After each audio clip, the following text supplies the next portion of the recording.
For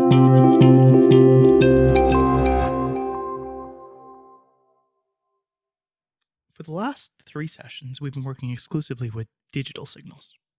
Now, a digital input or a digital output, as you know, can only have one of two values. It can only be a 0 or a 1, or in Arduino terms, it can only be a low or a high. There is no way to be in between low and high using a digital signal. In this session, we're going to introduce analog signals. Now, analog signals can be anywhere within a range. An analog signal, unlike a digital signal, we can have a light that is somewhat on or a little bit more on. In the very, very first session, we looked at a red, green, blue LED or an RGB LED. And at that time, it was impossible to get different values. We could have pure red, green, blue, pure cyan, magenta, yellow, or pure white, but we couldn't combine those. Analog signals will allow us to do that.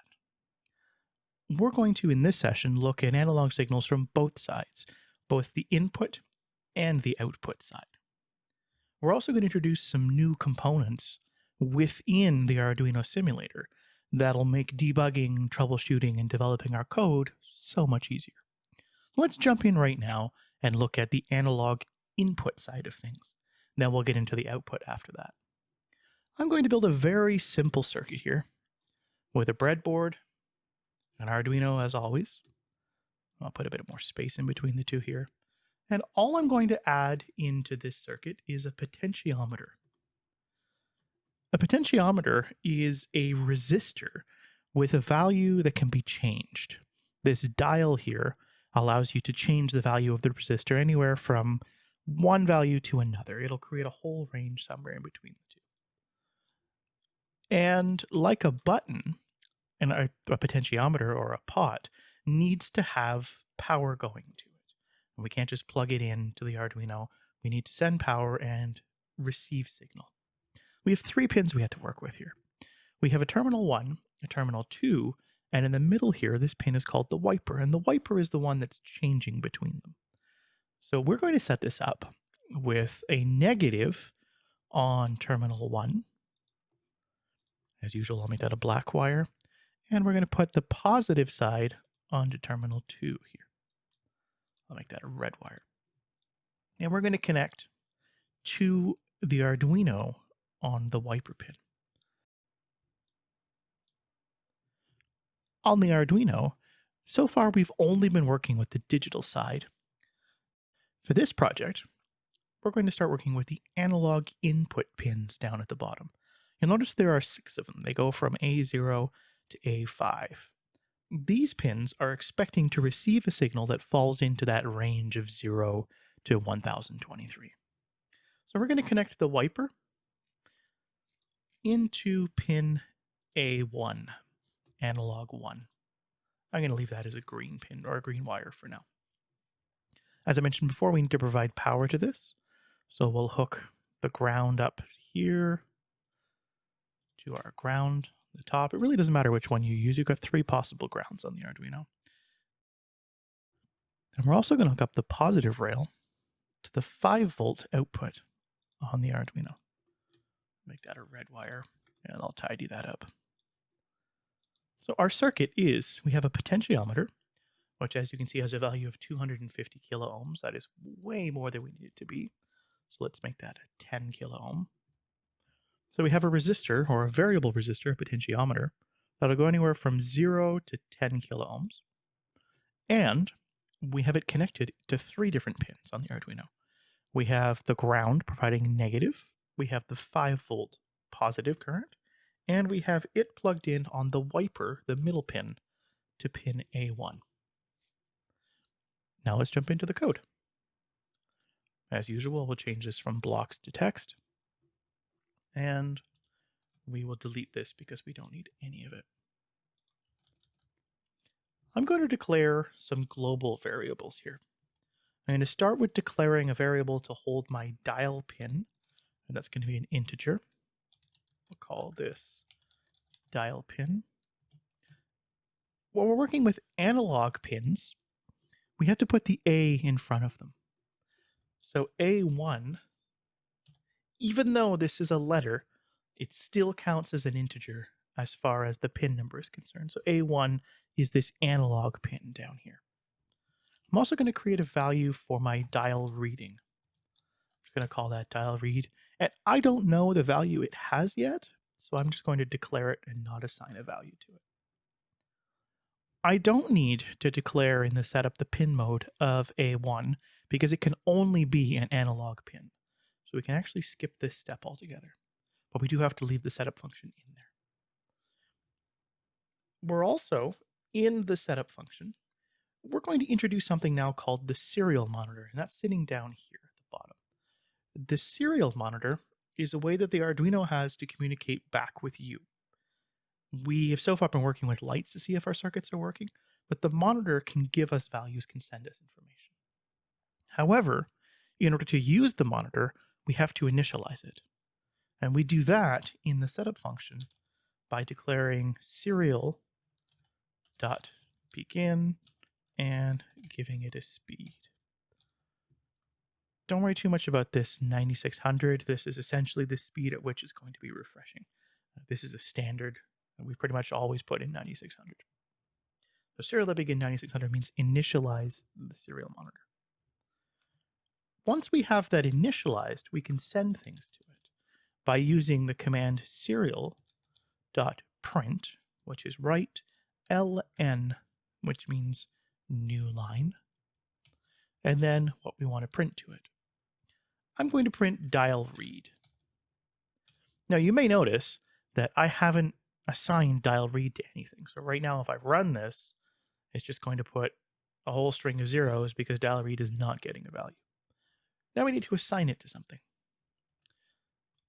So let's give it a value. Dial read equals analog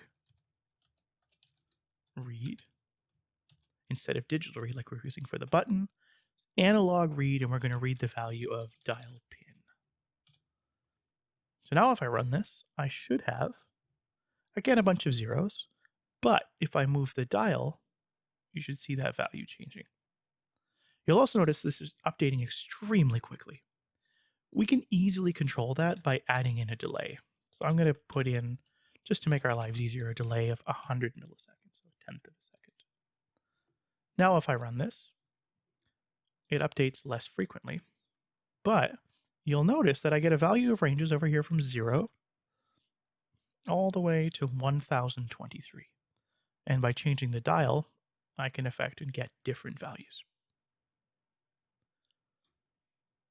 So that is the analog read function.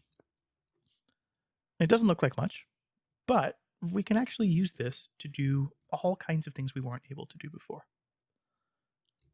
Let's modify this circuit, and we'll add an RGB LED to it. So I'll get out of the code, and we'll bring in an RGB LED.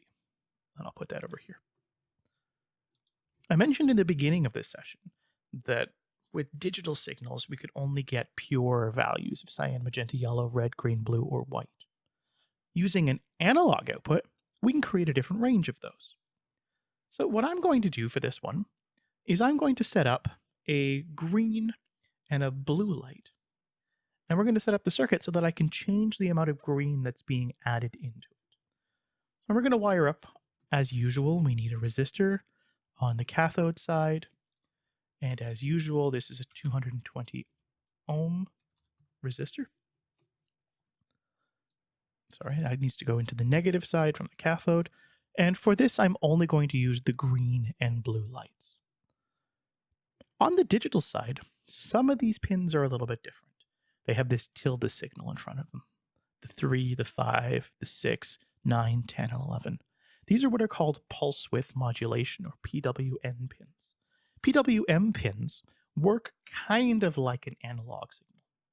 They're able to vary the output to give us a range. So we're not necessarily bound by on and off using only the PWM pins. And we're going to use 2 of those. So we're going to hook up to 9 and 10 here. So I'm going to hook up my blue light, or my blue LED, into pin 10. I'll make that wire blue. And I'm going to hook up the green into pin 9 using a green wire. And I'll tidy these up. So I have, using my PWM or pulse width modulation pins, I've hooked up my blue to pin 10 and my green to pin 9. And let's go into the code to make this work. First thing we have to do is declare what they are. I'm going to declare my blue pin as, in this case, pin 10. And my green pin is pin 9.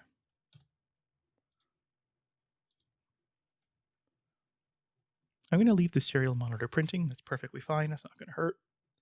I have to set these to output. So pin mode,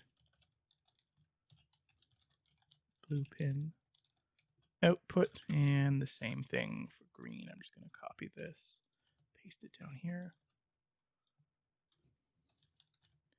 Green pin output. Now, what I'm going to do, because I don't want to make this too complicated, is I'm going to have the blue pin be always on, and I'm going to modify the amount of green we added to it. So in my loop here, I'm going to use a digital write for the blue pin because I want it to always be on. And here I'm going to use high, which means never turn it off. So if I run this, I should have a blue light, and I do. A good practice in coding is to always test the smallest possible thing you can. If you want to know if your code is right, turn it on. If you get a blue light, great, our code is working. Move the dial, we're still getting a reading, great, that code is working. I tend to find as we build more and more complex projects that people have a tendency to write a lot of code, run it, and then wonder where things went wrong. I like to test as often and as early as I possibly can, just so I get a sense that everything I'm doing is working. Now let's add in the green pin. So we're going to mix the green in with the blue. And in order to do that, we're going to use the value of dial read. So dial read is getting the value that's coming out of our green or of our dial here. We're going to send that to the green. So in order to do that, we're going to use for the first time the analog write command. And it behaves very similar to digital write. So analog write, the pin you want to write to, which is our green pin, and the value you want to write. I'm going to write dial read. The dial read is whatever value is held here in our dial. That's what we've been looking at in the monitor. Now if I run this, on this end, there is no green added. As I turn the dial, you'll see the blue change from blue all the way up to teal. And you notice it's changing a few times. What's going on here? Well, analog write, or the PWM write, can only be a value between 0 and 255. So what's happening here is we are sending signals that go well beyond what it understands, and it's converting those back down. If we want to condense the signal we're getting into something that more closely matches what the LED understands, we can divide by 4. If we divide by 4, our value will automatically go from being between 0 and 1023 to being between 0 and 255. And it'll give us much more fine control over how much green has been added in there. So in order to do that, all we have to do in our equation here is dial read divided by 4. So now if I run this, I have pure blue, and I can very gradually add in an amount of green until we get this nice shade of cyan. By doing something like this, you have a huge range of options you can play with. If you really wanted to, you could add in a second dial and then mix in the amount of blue as well. So you could create a huge range of values between pure blue and teal going in both directions. That is how analog inputs and analog outputs work. So our inputs, to recap, fall anywhere between 0 and 1023. Our outputs for our LEDs are in a range between 0 and 255. And we can use those values to control things, in this case, mixing in different colors. We're going to take everything we just learned about analog signals and mix that into the Chaser project we've been working on since Project 2. I'm going to go back to my dashboard here. And I'm going to make a duplicate of the chaser. So the chaser that we built last time was the chaser from September 24th. If you don't have this one, there'll be a link down in the bottom. You can go copy it from my profile. For now, I'm just going to duplicate this chaser.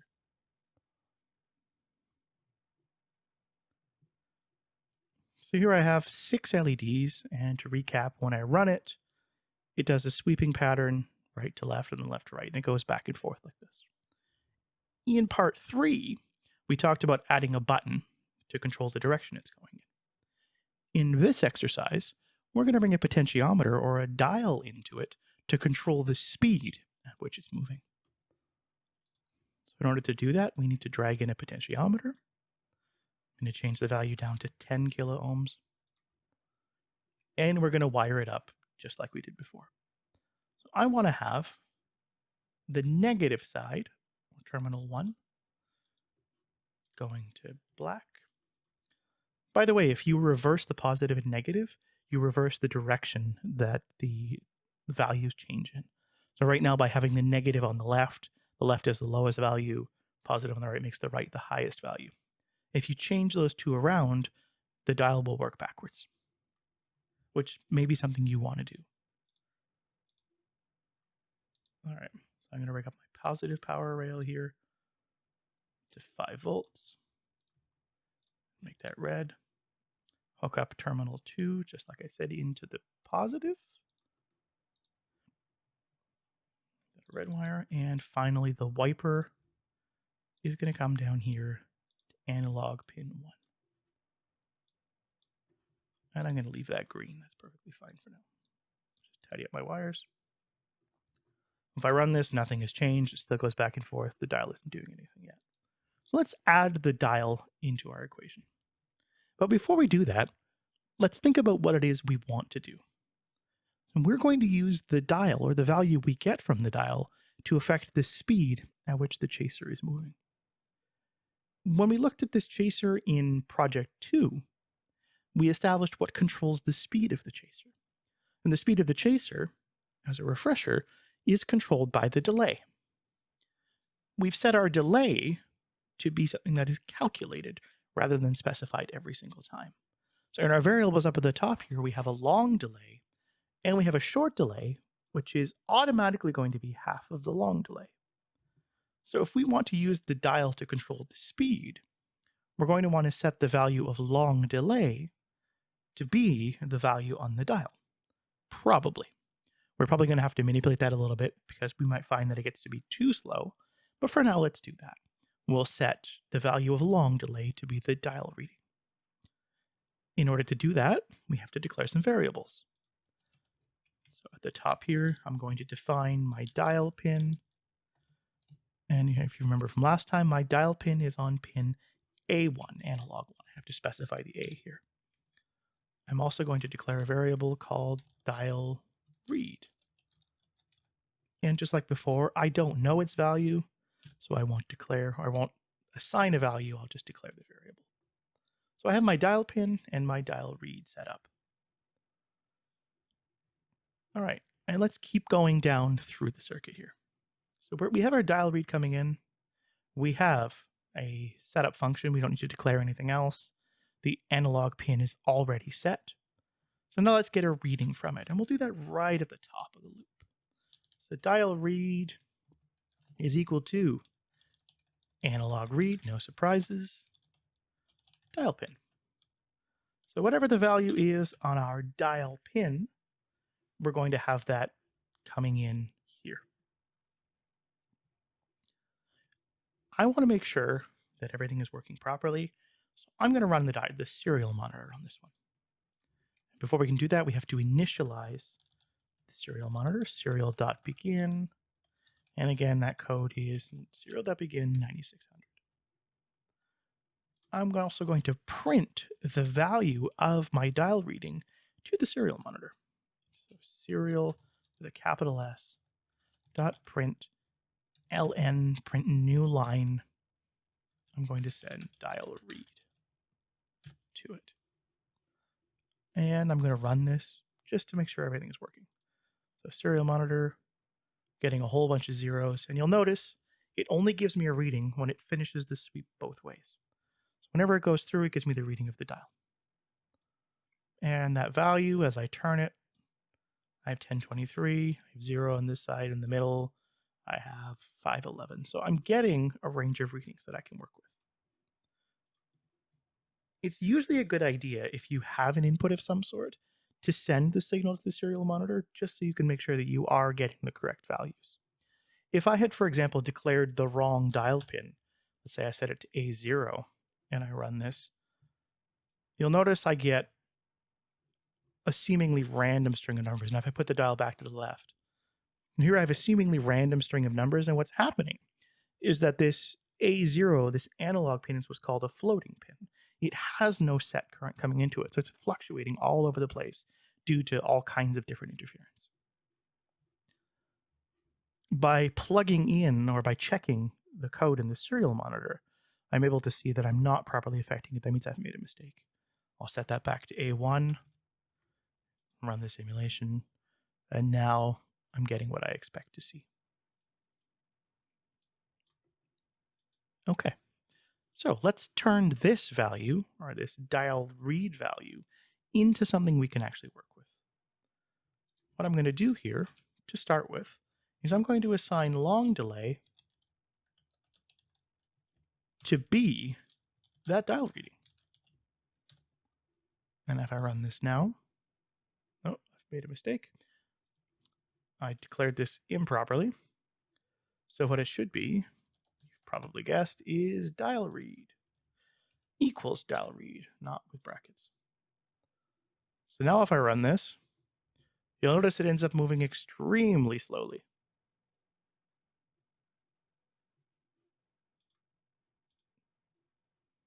So over here, it's moving extremely quickly because I'm getting a reading with next to nothing, which is a 0. And if I move this up, I end up with an extremely slow delay of well over a second. So that range to me is a little extreme. I'd like to make it a little bit smaller. So I'm going to do exactly what we did before. And I'm going to divide that 1024 down to 255. So I'm going to divide by 4. I'm going to try running that again. So now I get 0, which is basically imperceptible. And now as I move the dial, you'll notice it gets slower and slower until we get down to 254. Sorry, 255. So I have this huge range that I can work with here. I've got 255 different possibilities, or 256, because 0 is a possibility. 256 different possibilities I can work with. And that concludes our study today of analog signals. We added a bunch of new concepts today. The first, obviously, is the analog side, both on the code and on the Arduino. So analog signals fall within a range. They're not necessarily a 0 or a 1, a high or a low. Analog inputs, as we saw, using the analog pins at the bottom of the Arduino, can give us a value anywhere between 0 and 1023.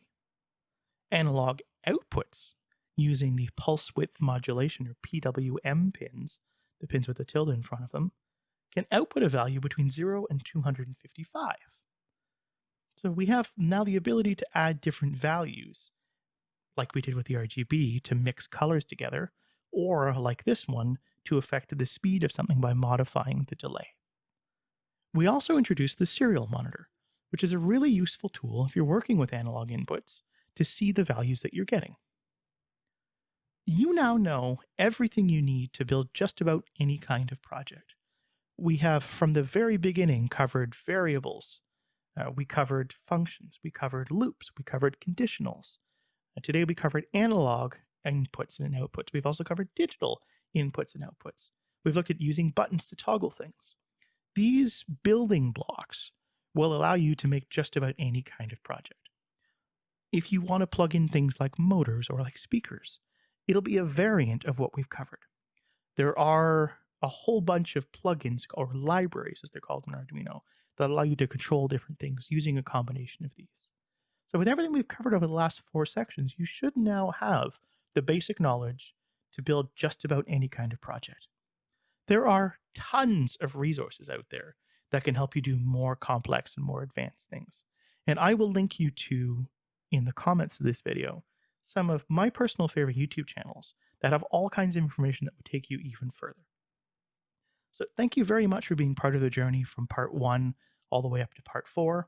And if you do come up with some kind of awesome project, or there's something you're proud of, or even something you're stuck with, I will put my contact information in the channel. Feel free to send me an email and I'd be happy to help you out. Thank you very much for joining us, and I hope you make something awesome.